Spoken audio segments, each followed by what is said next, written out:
Warhammer's new content team. I'm Mitchell Heasty, I'm the lead designer on the Warhammer 3 new content team.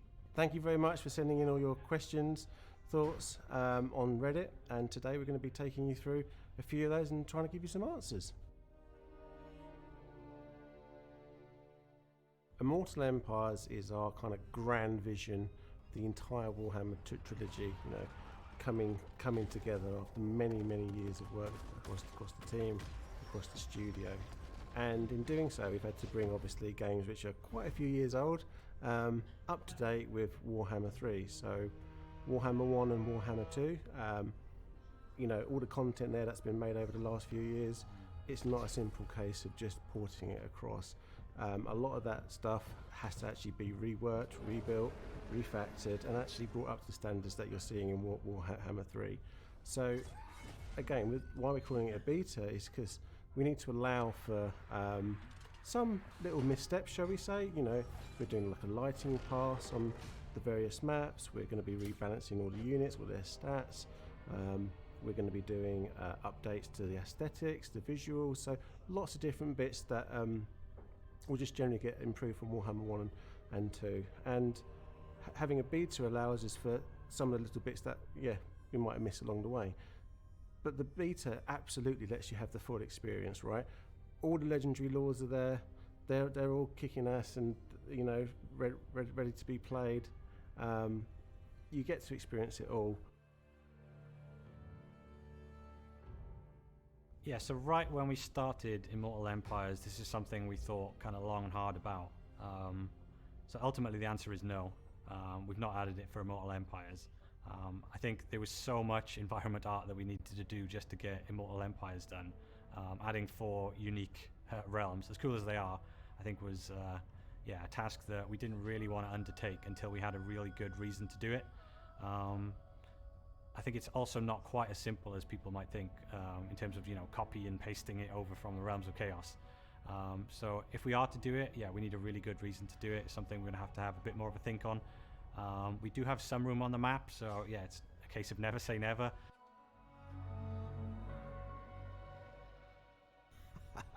I think you can never say it's final. Just look at Warhammer 2, right? I think when we started that project, we knew we had a map and we knew we had races and areas of the world to paint in, but Warhammer 3 is going to be the same. It's going to be an ever-evolving, ever-changing campaign. We know we're going to be adding loads of new content over the course of time for you to enjoy, so expect years worth of fantastic experiences ahead. And I dare say we will change the map and who's in it and everything else along the way. So this is quite interesting because this is something we talked about very early on in Immortal Empires. We were throwing around the idea of adding the Dark Elf Watchtowers. I think to some extent the answer was made for us just because of the gigantic amount of environment art that we needed to make for Immortal Empires. I think if we wanted to do the Dark Elf Watchtowers justice, we probably wanted to add some custom battle maps to go with them. I think that was a little bit out of reach for Immortal Empires.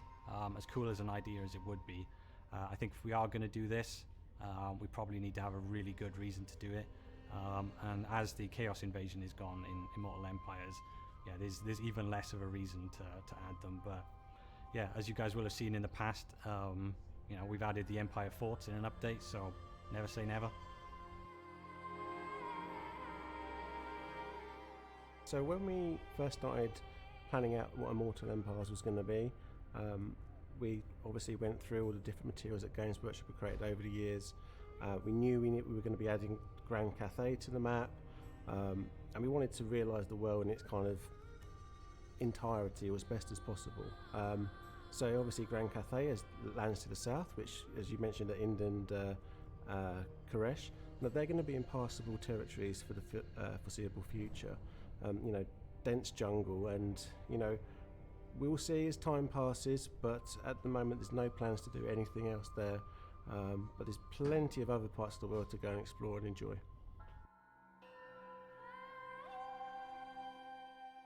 So actually our first iteration of the sea lane mechanic that we've added, we did have events during your transition. I think ultimately when we played it and we kind of boiled down the mechanic to what is the main reason that we're adding this? And I think based on past experiences as well, I think players, when they want to go somewhere, they just tend to want to get there. So we're not going to release with any events for the sea lanes. That doesn't mean we won't do in future. I think this is one of the key areas that we're looking for feedback on, mainly because it's a brand new mechanic in Immortal Empires. So yeah, definitely looking to see what players think of what we've got, and particularly how long they want the transition times to be, and yeah, if they're happy with the mechanic as it stands. So we've got an awful lot of content going into Immortal Empires. I mean, numerous new factions have been added, so lots and lots of things for the AI to do and for you to process and to enjoy as you play. So they are longer. Just because of the sheer weight of content. But we are actively working on improving that, and we will be doing so throughout the course of the beta as well. Yeah, so I think it's important to stress that when we talk about reworks for Immortal Empires, we don't really mean a rework in the traditional sense that you would have experienced in the past, the likes of which Beastmen, for example, was our last major rework.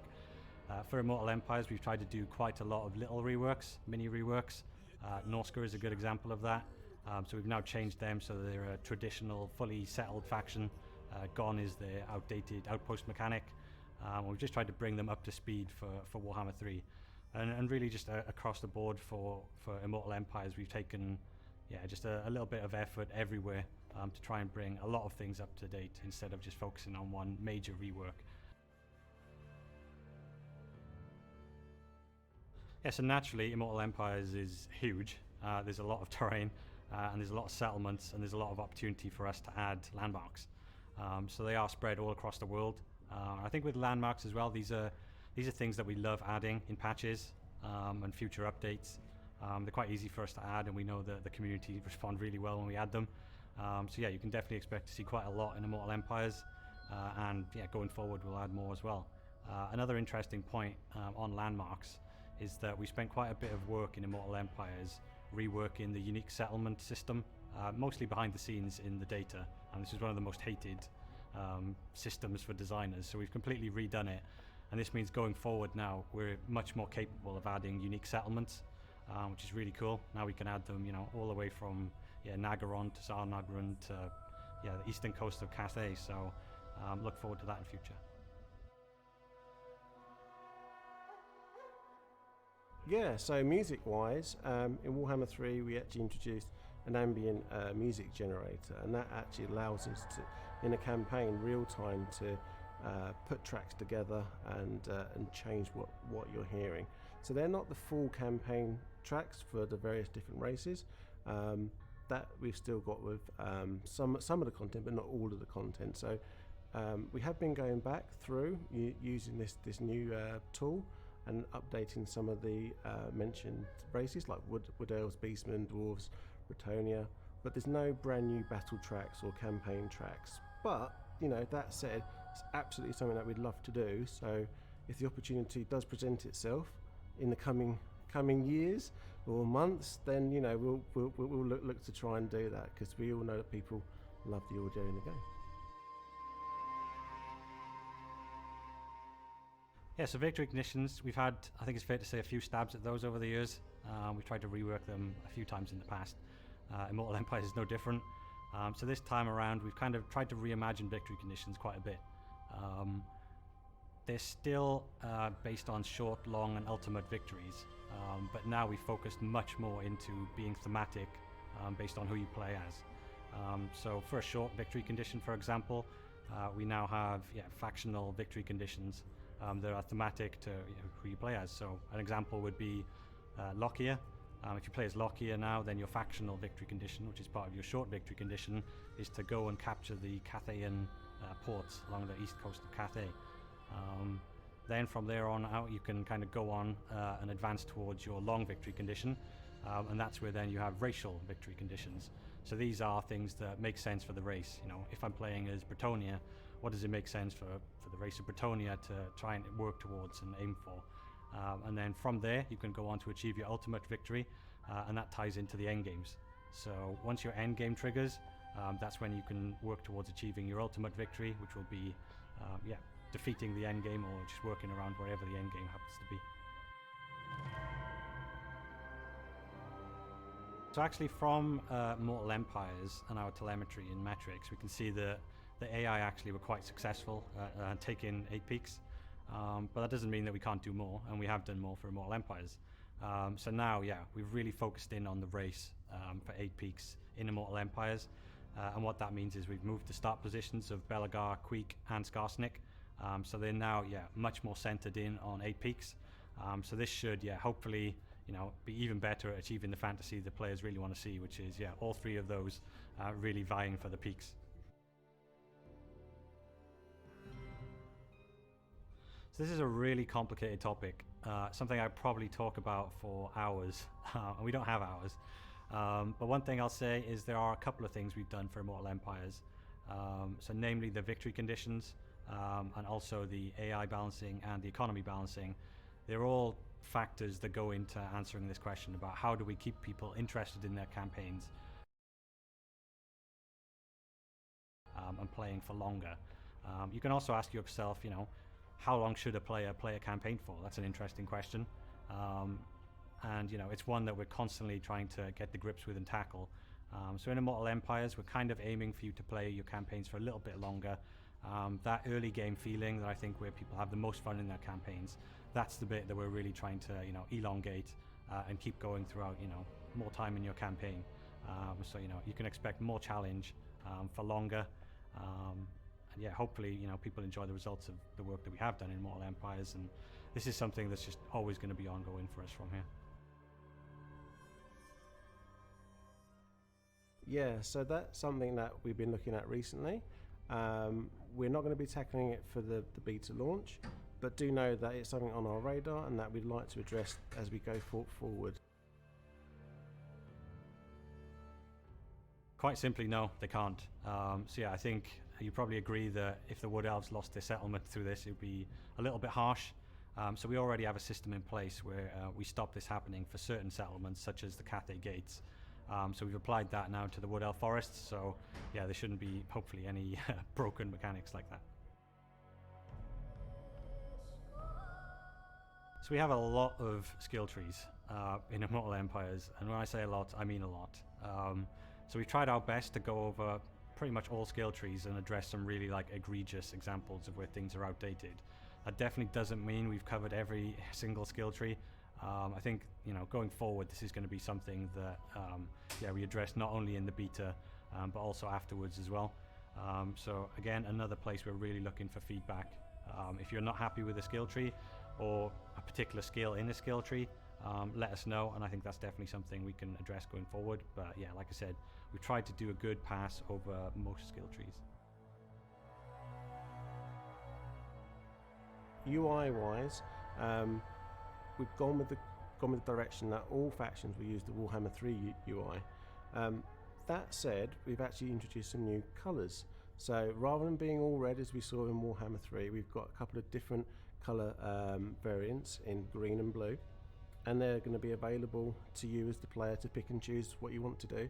We've also made it that it's friendly for modders as well, because we love what the modders get up to. So I wouldn't be surprised if we see a lot of different options from them coming forward as well. So hopefully that's something you want to see. So I can keep this quite simple. The answer is yes. There's way too much detail to answer right here. I'm sure in future blogs and future information releases, or when you get your hands, you'll see all of the work that we've done for Empire and Vampire counts. I'll give you a little example of what we've done. So we've reworked the Vampire counts tech tree, and you can expect to see changes like that across not only the Empire and the Vampire counts, but across most factions. There's been a lick of paint for quite a few. So we've got no new monster hunts for Immortal Empires. These take quite a bit of time to develop actually. So they weren't really high on our priority list for Immortal Empires. But as you will have seen in the past, for the Warhammer 2 monsters, we did eventually go back and add those to the book. So I've said this before, but never say never. Yeah, definitely. That guy loves to go and raid and pillage and get all the different creatures under his wing. So expect to see things like feral bears, ice bears, feral wyverns, saber tusks. I think a whole bunch of different stuff, basically content to do with Warhammer 3 for him to add to his army. But one that we aren't doing, in case people are going to ask later down the road, the elemental bear. No, that still stays with Kislev. Well, we're delighted to announce that Immortal Empires is coming to you on August 23rd. Yeah, we're really excited for you to get your hands on it, and we can't wait for all of your feedback. Thanks very much.